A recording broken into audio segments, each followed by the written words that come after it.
সেই কৃষ্ণচূড়া যার তলে দাঁড়িয়ে চোখে চোখ হাতে হাত কথা যেত হারিয়ে।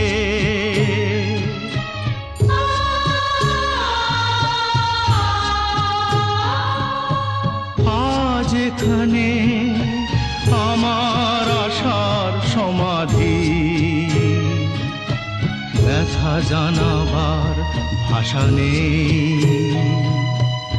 আশা নেই, ভালোবাসা নেই।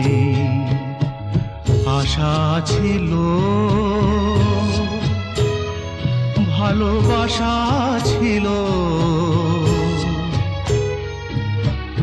আজ আশা নেই, ভালোবাসা নেই।